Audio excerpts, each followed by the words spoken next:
और then class 1 का नाम।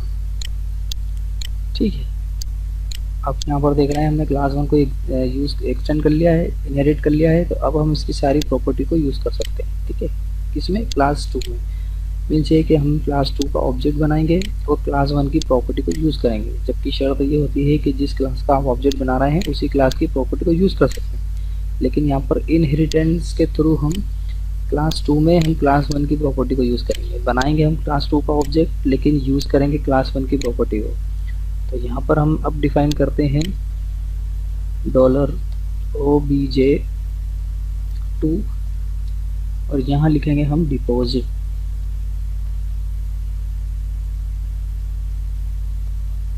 और यहाँ पर वैल्यू पास कर देते हैं हम डिपॉजिट में 15। ठीक है,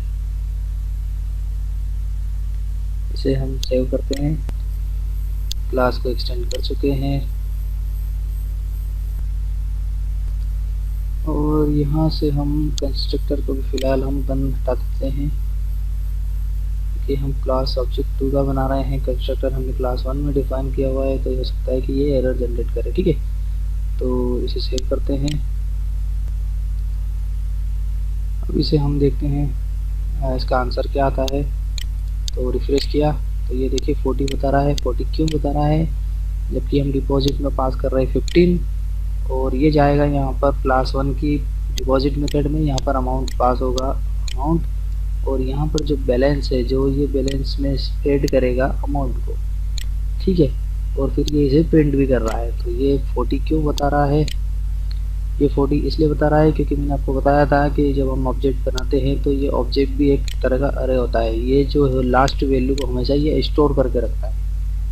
ठीक है, तो जब ये लास्ट वैल्यू को इसने स्टोर किया तो स्टोर करने के बाद फिर इसने उसी वैल्यू में इस 15 को ऐड कर दिया, तो हमारा जो लास्ट आउटपुट आया था वो 25 था, तो 25 प्लस 15 तो इसने 40 आंसर दे दिया। ठीक है, तो हम एक काम करते हैं, फिर से हम एक ऑब्जेक्ट बनाते हैं क्लास 2 का। ऑब्जेक्ट में यहाँ पर दे देता हूँ, इस बार $j कर देता हूँ और इक्वल्स टू न्यू और अकाउंट 2। ठीक है, हम क्लास 2 का बना रहे हैं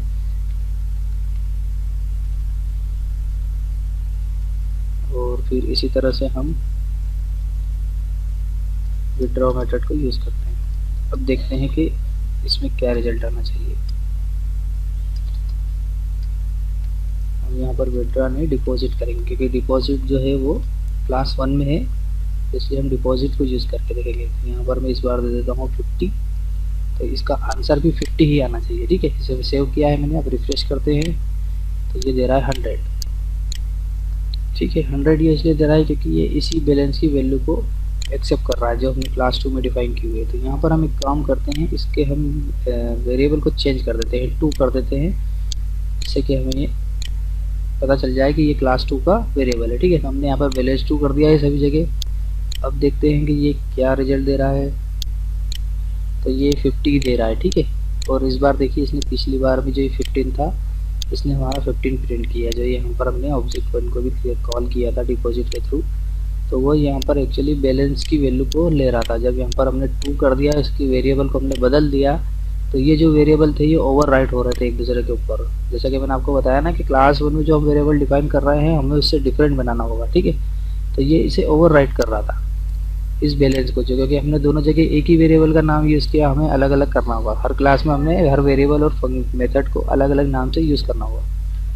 तो इस तरह से हमने फिर फ्रेंड एक इनहेरिटेंस करके देख लिया। हमने एक क्लास बनाई और फिर क्लास 2 भी बनाई और फिर हमने उसमें क्लास 1 को एक्सटेंड किया, इनहेरिट किया, और फिर हमने क्लास 1 की हमने एक फाइल को मेथड को हमने कॉल किया, जबकि हमने ऑब्जेक्ट बनाया था क्लास 2 का और हमने मेथड को कॉल किया क्लास 1 की।